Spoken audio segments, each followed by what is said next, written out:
Hey, this is Leo for Actualized.org. And in this episode, I'm going to be talking about how to harness your intuition.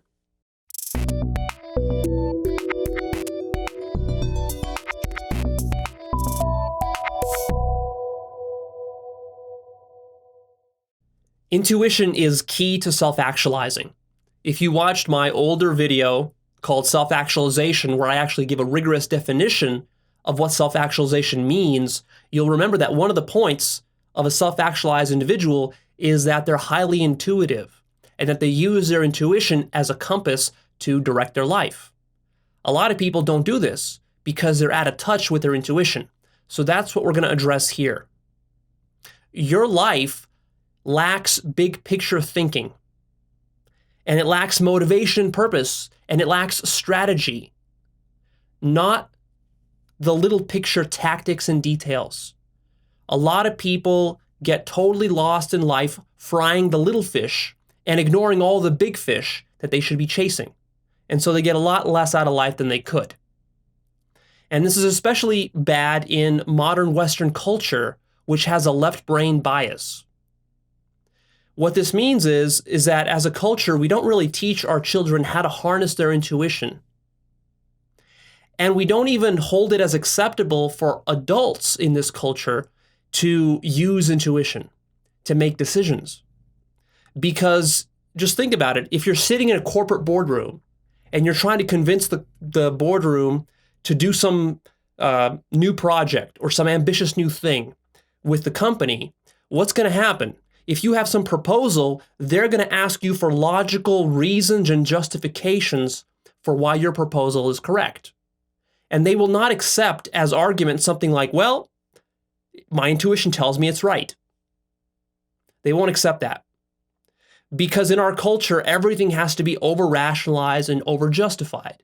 But in fact, if you take a deeper look at what's going on, is that most of the most important decisions you make in your life are actually stemming from your intuition. And then when you start to get your logical mind in there and you try to start to rationalize it and over-justify it, that just screws up the process. So at least with your life, I'm not saying you're going to be able to change your corporate culture overnight, but at least in your life, you need to be honest with yourself and admit that intuition plays a huge role. And if it doesn't, that's the extent to which your life doesn't go very well. Intuition is more powerful than logic will ever be. Ever be. Because purpose and vision, which is the thing that pushes forward everything in life, no matter if it's you personally or in a corporate boardroom or if you're the leader of a government or whatever. Vision comes first. It's what creates the strategic intent. It's what generates the big picture that then allows you to go in there and fill in all the details with your logical mind. You see, the human mind is a very interesting thing, and it's a lot more mysterious and complex than you would think. This sort of linear thinking from A to B to C, this sort of cause and effect linear thinking is not able to crunch a lot of data. And to make really high quality, high level decisions and to have wisdom, what you need is you need to be able to crunch a shitload of data that your logical mind will never, ever be able to grapple with. And the only way you can do that is by trusting your subconscious mind to do that processing for you. And your subconscious mind is not very reasonable, and it's not very logical, and it's not very linear. It's a vast distributed network that functions in truly mysterious ways. But what it can do very consistently is it can crunch tons of data, tons of factors, very subtle factors in data that your logical mind would never understand. It can crunch all that and come back to you with decisions, wisdom, creative insights, and so forth in a very spontaneous way. But this is a human way. It's not a logical computer way. So if you're a computer geek, you have a problem with this. And, in our Western culture, we're all, in a sense, sort of like stuck in this left brain computer geek's way of thinking. When in fact, what we need is we need more visionaries. You need to be the visionary in your life You need to be the visionary for your company. You need to be the visionary in your organization and within the community that you're living in at large. You need to be the visionary. That's what we need to move humanity forward, and also for you to create the kind of life that you want. Be careful discounting intuition as some kind of voodoo, airy-fairy thing. It's really not. You just need to get in touch with it. It's really a higher order form of intelligence. It's the difference between using just like a calculator to crunch some numbers and using a vast supercomputer that functions in ways that you don't even understand yet. That's the power of intuition. Your intuition is much more powerful than logical intelligence. That is not what makes human beings amazing. It's not our logical intelligence. It's our intuitive intelligence that makes us amazing. But you need to demonstrate this for yourself, not just to believe me. Personally, in my own life, I've always been rather intuitive. And I think that that's been one of the keys to my success.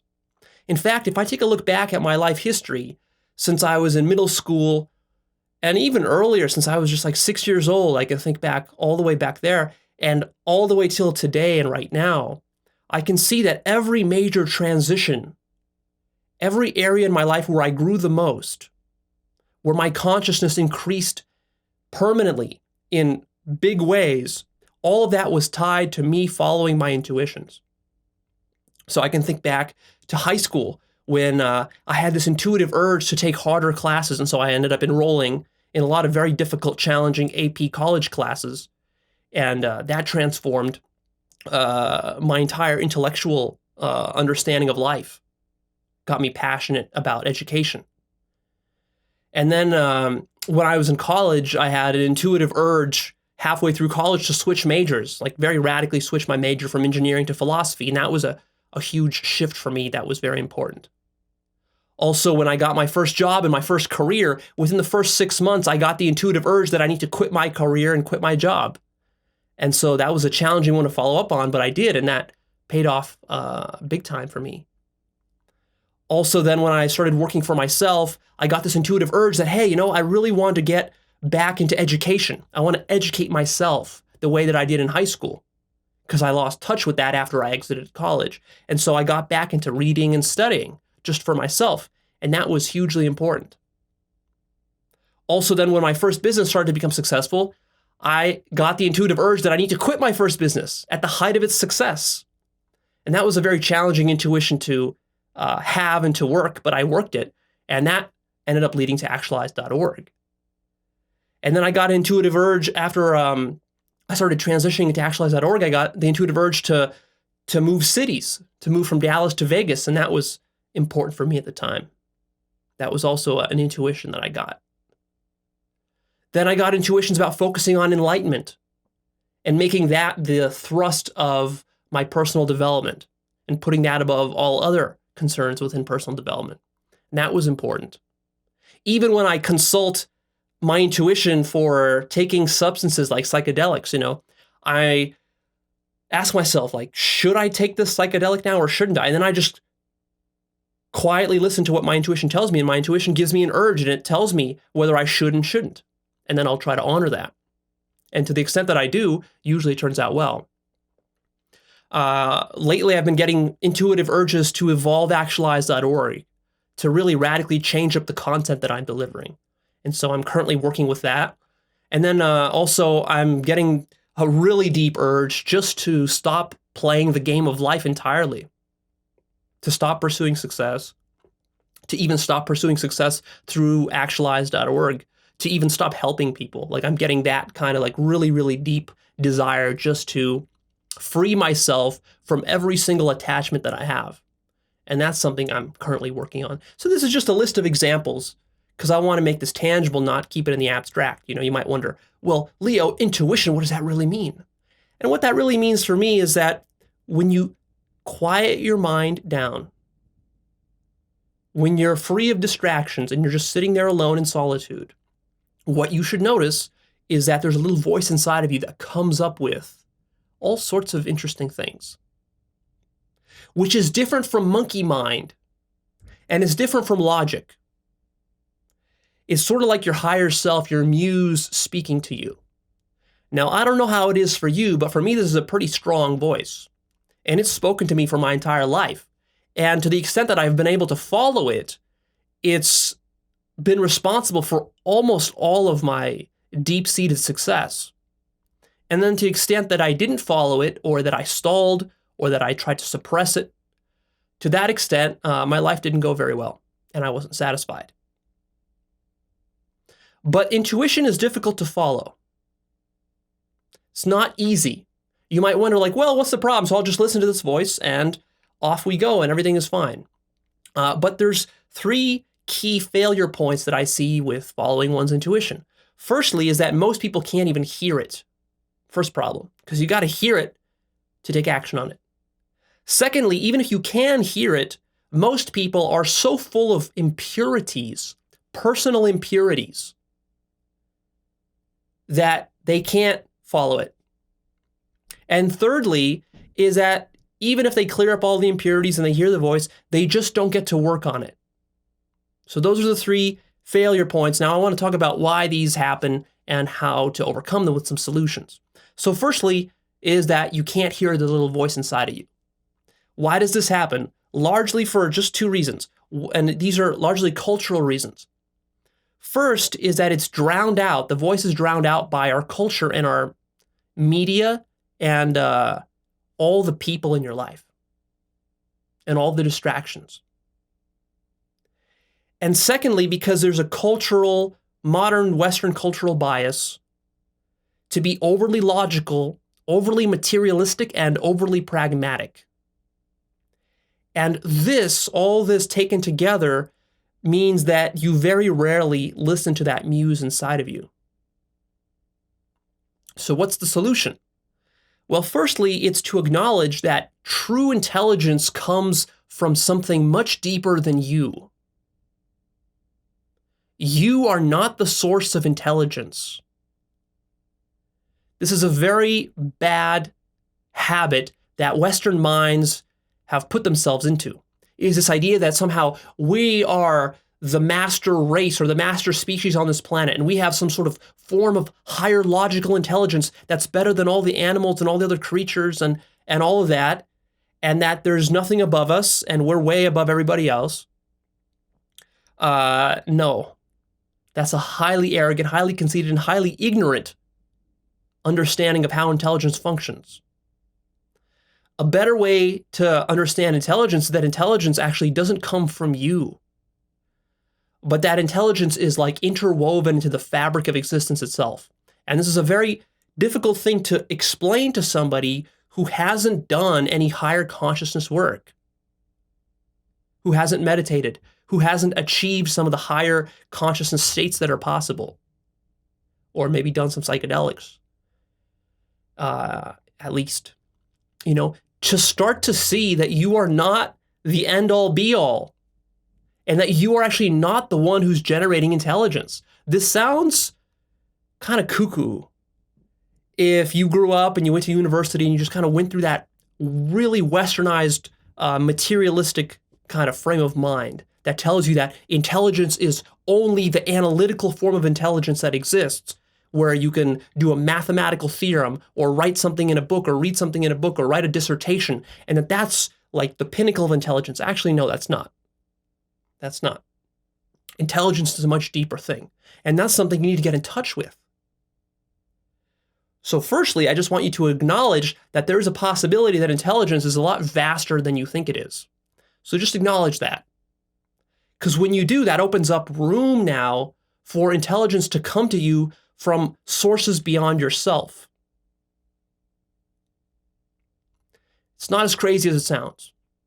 In fact, the more you start to do what I'm going to be telling you here, following these steps, this will become so obvious to you. Some of you will be listening to me and you're like, Leo, of course, why are you even stressing this point? I'm stressing the point because for a lot of people, this stuff is very off-putting because it sounds hippie. But as your consciousness increases, it will become more and more obvious to you. So another thing you need to do to start to hear the voice is you need to remove distractions. I'd say that this is probably the number one reason people don't follow their intuition is that they're too distracted. with all the stuff they do in their life, all the pragmatic, logical stuff, all the chores, all the social obligations, to the point where you have no free time for even 5 minutes of silence and solitude in your everyday. And of course, when you don't have any silence or solitude, you can never really hear the voice. It gets drowned out by the TV, by the internet, by the video games, by the pornography, by your parents and your friends and your partying and all that stuff. So that one is huge. I have a whole episode called Lifestyle Minimalism, which goes into depth about how important it is to minimize your lifestyle. This is one of the reasons why, so that your intuition can come forth and you can actually start to hear it. Also, I think it's very important to contemplate your death, to start to hear your voice, because you need to be aware of the fact that your life will not continue forever. This materialistic orgy that you're a part of, as you're part of mainstream culture, this is not going to continue forever. All right, and you need to realize that. When you realize that, then your priorities will start to realign. You'll start to move away from materialism and towards deeper things in life. I have a whole episode about how to contemplate your own death, so maybe go watch that one so that you can start to grasp the fact that your life is going by very, very quickly. It's going to escape you much faster than you ever thought possible. When you realize that, then you will open yourself up more to intuition.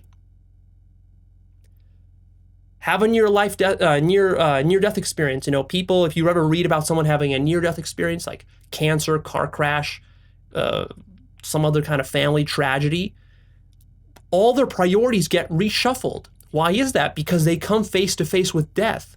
And when you're faced with death, materialistic pursuits stop being very significant to you. And then the intuition comes out and tells you, hey, what are you doing? You're wasting your life. Let's work on frying bigger fish here. Also, you need to get clear about what you want out of life. And hint, what you want is not success, it's not sex, it's not money, it's not a marriage. These are not what you really want. I'm talking about, what do you really want from life? How do you get very clear about that? My life purpose course goes into a lot of depth on that, so I don't have time to go into it here. Meditation is very important as a habit because it creates that kind of stillness and solitude that you need. And while you meditate, you will notice that your intuition comes through your meditation. And also, the more years you meditate, the stronger your intuition will get. The easier and more attuned you will become to that very subtle muse voice inside of you, because it's a subtle voice. It's very easy to get it drowned out by politics, by internet, by family squabbles, and all this kind of stuff.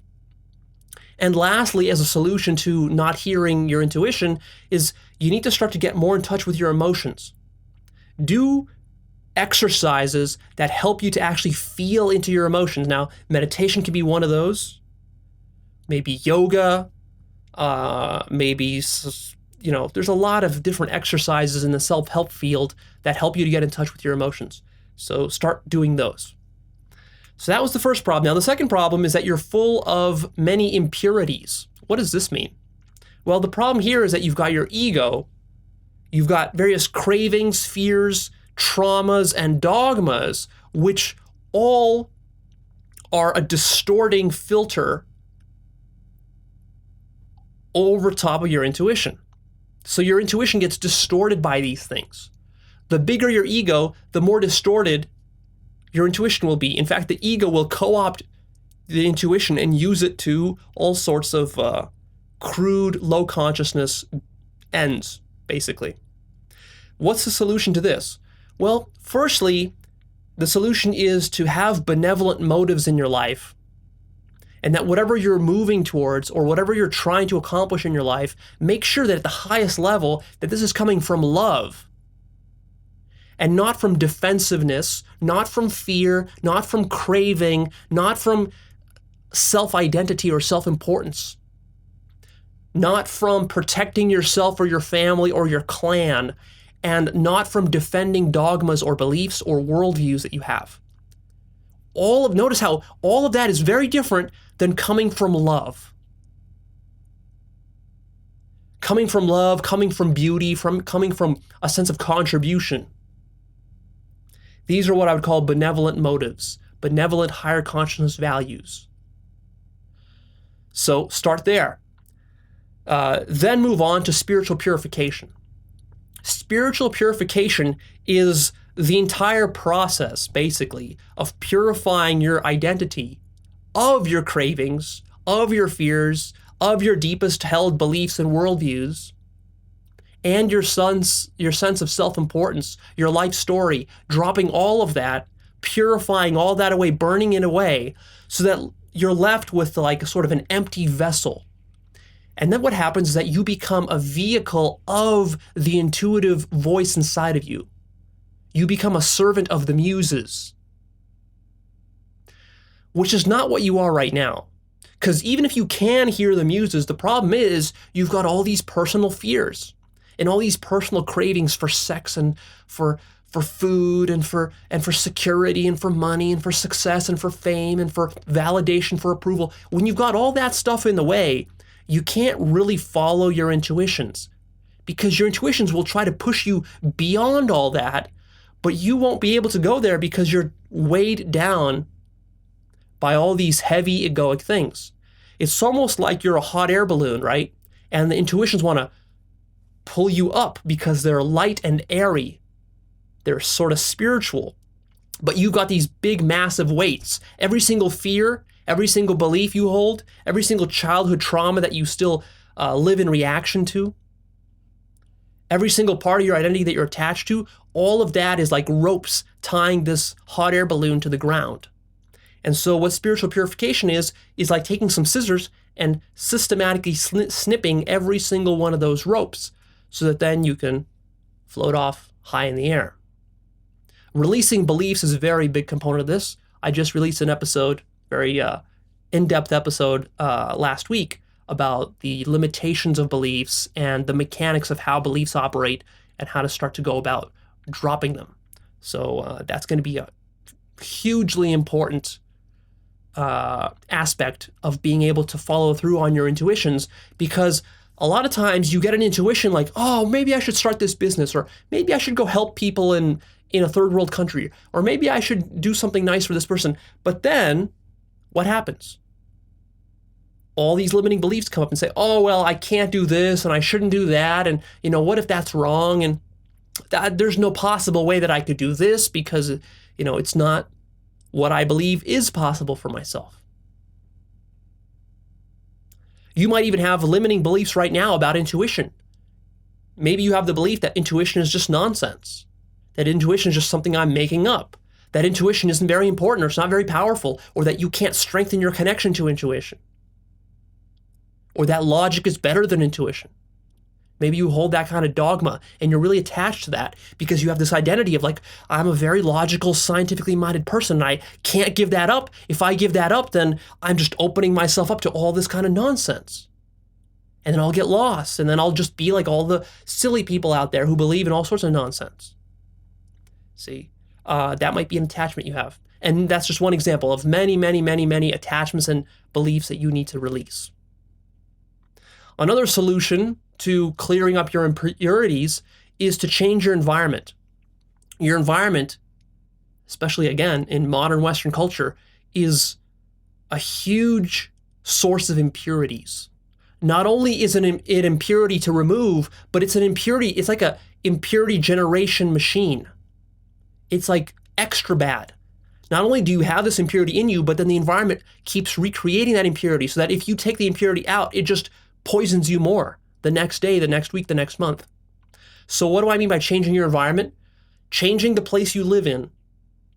Cleaning up the kind of information that you take into your body and into your mind. By information, I mean media, the news you watch, the politics you listen to, the friends you hang out with, and so forth. Cleaning up your diet, because that's a huge source of impurity in you. And believe it or not, that affects how your mind works. And it affects whether you're even able to listen to your intuition at all. Because you know what? When you go to a giant buffet and eat a bunch of greasy food, you come back, you flop down on the couch watching some TV. Your intuition by that point, even if your intuition is telling you stuff, you're in no position to listen to it because your body and your mind have been filled with so many impurities. And also cleaning up your relationships. Cleaning up your family relationships, your friendships, and especially your intimate relationships, your marriage. And by cleaning up, I mean making sure it's not toxic anymore, or cutting those ties which are toxic and which you cannot clean up, because those will involve you in never-ending, needless drama. And when your mind is caught up in drama, in fighting, in bickering, and this tug of war that goes on with your toxic relationships, you have no more room for hearing the subtle intuition inside of you. And the last tip I'll give you for clearing out impurities is also make sure that you free your body of tension. Your body stores a lot of tension in it. And that's something I haven't talked about very much in prior episodes, is just how much of your problems are not only psychological, but actually physiological. You hold it in your body. Get some body work done, maybe get some massages, maybe do some yoga, maybe do some weightlifting, whatever you need to do to get the tension out of your body, and also practice releasing the tension that's being held in your body right now. Notice, for example, right now as you're sitting there or standing there listening to me, notice which parts of your body are tense. The more relaxed you can make your body, go ahead and relax everything in your body right now that's been tensed. Notice that tension is a function of unconsciousness. It takes consciousness to release tension. So as you release systematically more and more tension from your body, as you spiritually purify yourself, not only psychologically, but physiologically, you will notice that intuition sort of just like courses through your entire body. It's a pretty cool phenomenon. It starts to course through your entire body because your entire body becomes like a lightning rod for divine inspiration and divine wisdom, which comes from beyond you. Yeah? It's difficult for a lot of people to grasp this, especially if they carry a lot of tension in their body, right? It seems like you're stuck in your mind. As you let go of all the tension in your body, your mind opens up, the body and the mind become a unified system. The channels are opened up. And then you can be very creative and very productive. Which brings us finally to the third failure point with intuition, is that people, even if they have intuitive hits and they have these brilliant sparks of insight and genius, and there's a little voice inside you telling you what you should go out and do, what do most people do? They don't do it. They don't work the intuition. It's not enough just to have intuitions pop up here and there.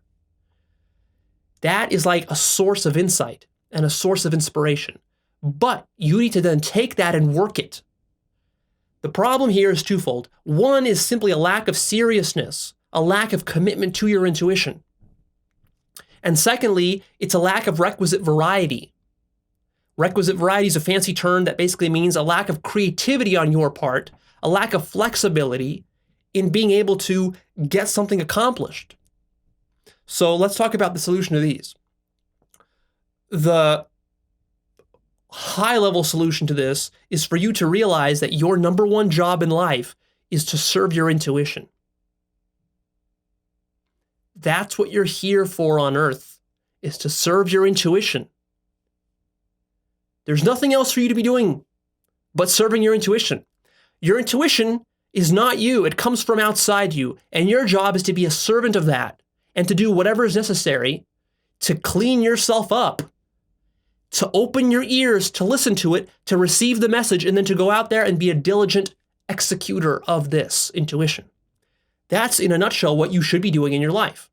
But how many people are actually doing that? How many people are actually conscious of that as their mission in life? Very few. So what you need to do is, first of all, just to understand that. Secondly, though, you need to commit to following your intuition, because following your intuition is hard. It's scary. It takes courage. It takes work. It takes discipline. It takes learning new abilities. It takes growing yourself. It takes cutting attachments. It takes letting go of your sense of identity. It takes changing your belief systems. It means doing lots of very practical things that might be at first uncomfortable to you, like moving to a different country, or starting public speaking, or learning a new computer programming language, or going back to college, or quitting your job. All this kind of stuff requires actually making changes to your life. If you're following your intuition, your life will tend to change rather dramatically every couple of years. That's what I found. People who don't follow their intuition, they tend to just kind of like get bogged down and stay put in one little corner of the world for their entire lifetime. And they don't grow very much. They live in the same house, in the same city, in the same state, in the same country, in the same state of mind, at the same job, forever. And there's not much growth to be had there. If you're really following your intuitions, your life is always in flux and it's always changing. You're always changing your job. You're changing your relationship. You're changing the books you read. You're changing the seminars you go to. You're changing the friends you hang out with. You're changing what kind of business you do. And that requires a willingness to make radical changes. It requires not getting comfortable in any one spot. Very easy to get comfortable. It also requires mustering the courage. Sometimes I have an intuitive hit that tells me something like, shit, this entire business that I'm doing is wrong. I got to stop. That's a scary intuition to follow, because I might have just spent 5 years building up this business, and now all of a sudden I wake up one morning and all of a sudden this business is wrong. That means I have to have the courage to say, okay, well, if it's wrong, then I got to start to wind it down, and I got to start on the next thing. What's the next thing? And then I got to go work on that and build it from scratch. That takes a lot more effort than just to say, oh, well, maybe I'm just deluding myself, and just to kind of sweep that under the rug, push it aside, suppress it for 5-10 years. And then by that point, maybe my intuition will give up. I'll get so jaded and so, I'll get so complacent that it's just going to be a dead end. Another solution here is that you must create a sort of intuition incubator in your life. Your job is to incubate the intuitions. They don't come to you in a polished, precise, step-by-step blueprint form. It's not like, oh, I got an intuition about which business I should start, and it also came with a 100-page business, step-by-step business plan and blueprints for how I'm going to do it. No, it comes in a very rough form, and your job is to incubate that, polish it up over time, and then to go out there and work on it. So how do you create an intuition incubator? Well, first of all, by following the steps I already told you, you are your own biggest obstacle as far as the incubation of intuitions because of all the impurities. But once you've gotten the impurities out, then what I recommend is that you journal a lot about the intuitions you actually have.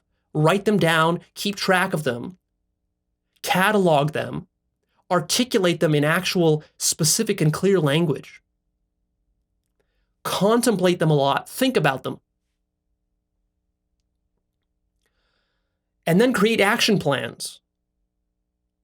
Convert your abstract ideas into action plans of what you need to go out there and do. And then because you're committed to following your intuitions, you will then go out there and do it. And be very strategic in the way that you follow your intuitions. Some intuitions that I've had required 5 to 10 years of laying the groundwork before the intuition could come to the surface and bear fruit. You see, like with my life purpose. I had an intuition when I was still in the middle of high school that I needed to find my life purpose and that I needed to make a career around my life purpose. I just had that intuition. I didn't know what exactly that meant. I didn't know how I was going to do it. And then I went through all of 4 years of university, and then also 1 year in my first job, that's 5 years, and then also about 3 more years starting my first business, that's about 8 years. And during all that time, I was looking for what my life purpose is, trying to figure it out. And I was failing, I wasn't getting it. And I had to restart from scratch sometimes, completely from scratch, several times, until I was able to finally figure it out with Actualized.org. And still, I'm still evolving and I'm still continuing forward. I'm not resting on my laurels, right? But that was an example where I had to be strategic and very persistent, and I had to have a very long-term view.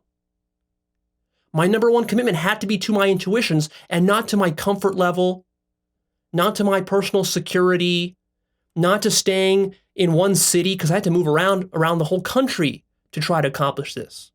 See, I changed cities once, twice, 3 times. 3 times I changed cities from West Coast to East Coast in order to do this.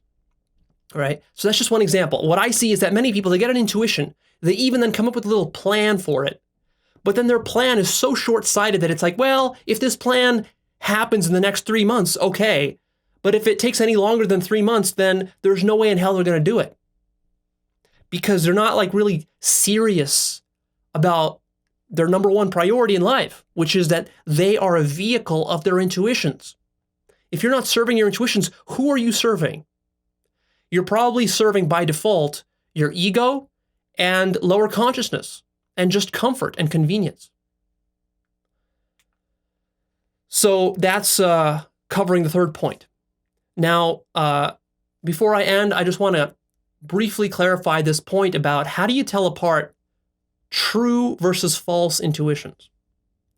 Sometimes we get an intuition, but we're not quite sure, is this intuition coming from the right place?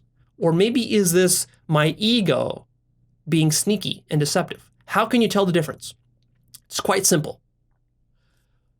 False intuitions defend themselves with justifications when they are questioned. Whereas true intuitions are silent when they are questioned, yet the more you question them, they still continue to have that sort of magnetic pull to them. This is an insight that I learned from Christopher Wallace, so I want to give him some credit here. I found this to be very true when I look back at my life. This is exactly how it works. If you have an intuition, go ahead and question your intuition. I'm not telling you to just act on your gut all the time, because sometimes your gut could be wrong. So sit there, like I said, incubate it, ponder it, think about it. Don't make rash moves. Be very strategic. But as you question, be mindful. Be mindful of what happens. When you're questioning your intuition, let's say you have an intuition to move to another city. Now you might want to question that and say, well, why do I want to move to another city? What's going on there? Should I really do that? What are the pros and cons? As you start to question that, take a look. Is the intuition starting to defend itself and coming up with all sorts of justifications, and it's becoming very logical? That's a sign that it's probably the wrong choice. Yet, if it has just this sort of silent pull to it, like you're just almost like magnetically attracted, then you're probably going the right direction. Also, the false intuitions tend to be protective, and they tend to come from a place of playing not to lose. Whereas the true intuitions tend to be aspirational, coming from a place of love or beauty, and it's a playing to win, not a playing not to lose. See? So with this example of moving to another city, well, one reason you might want to move to another city is because you feel like, well, if I change cities, then that will increase my ability to do personal development for whatever reason. You might think that the current city you're living in isn't good. Well, you might want to question that and just look into that and see, are you really moving to another city in order to run away from something? That would be playing not to lose. Or are you moving to another city for aspirational reasons because you're playing to win? See, that would be just one example. So use that to tell it apart. What you'll discover as you raise the quality of your consciousness, as you do more of this self-actualization work that I speak of all the time, your intuition will skyrocket. as you spiritually purify yourself, you will rely on your intuition more and more and more and more until you get to the point in your life where you are not making any logical decisions about your life. All the decisions in your life are made for you, not by you, but by the kind of spooky and mysterious intelligence that permeates all of existence. And you will develop a connection to this intelligence, and you will start to see that this intelligence is way, way, way beyond anything that your little mind could come up with. And you will develop such rock-solid faith in that intelligence that you will become a force of nature, driven and fueled by this intelligence, because you will actually surrender your entire ego to this thing, and you will become its vehicle. And at that point is when your life really becomes amazing and magical, because all of a sudden you're not living for yourself anymore. You're not living not to lose, you're living to win. You're living aspirationally. You're living for something way beyond yourself. It's like you're living and you feel like you're a part of the entire universe acting on itself. And that is a very powerful place to come from, because it gives you a lot of motivation. It gives you a lot of staying power with whatever you decide to do, because you're not doing it for your petty little self anymore, the way most people undertake all the stuff they try to accomplish. And that's why they fail so often, right? Because they're doing it for their petty little selves and not for the entire universe. Become an employee of the universe. Let the universe be the boss. Learn to listen to it. Develop your capacities to be a good executor, and then you will be a force of nature. All right, that's it. One last thing I want to mention is that I have a worksheet for you to help you to work on these intuitions, some practical questions that you can go and answer right now. So check for the link below. It's a free PDF. Go ahead and download it and fill out that worksheet. I'm signing off. Go ahead, click the like button for me. Post your questions or comments down below. Share this episode with a friend. And lastly, come sign up to Actualized.org right here. This is my newsletter. Sign up to the free newsletter. Stick with me as I release more content on how to self-actualize and how to develop a deeper connection with that higher power inside of you, that deeper calling inside of you. Everything that I've been able to accomplish in my life has stemmed from me really being in touch with what's truly important, right? You have to get in touch. There's a lot of people out there who are very hard workers, who are working 80 hours a week, but these people are not satisfied with their work, and their work is not that meaningful because, like I said before, they're frying small fish.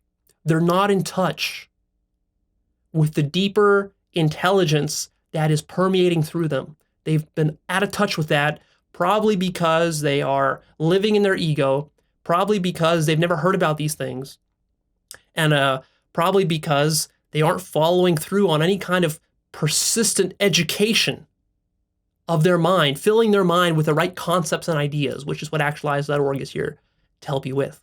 So if you stick with me over the next year, the next 2 years, just watch one of these episodes every week. Start taking action on things I say. Don't just watch, also take action. And you will see that everything that I talk about and more actually becomes possible and becomes true in your life. Right? All this stuff I talk about, it's not just cool ideas. This is stuff you can live. This is stuff you can embody. And the stuff, honestly, that I talk about is just like the tip of the iceberg of what's possible. What's actually possible, the entire thing, if you ever saw the entire iceberg, you would be shocked beyond belief. So I'm excited to have you taste even the tip of it, and then go with me all the way to the bottom to see how big the thing is. It's fucking huge. It's remarkable. It's miraculous. It's amazing. So sign up, stay tuned, and I'll see you soon with more.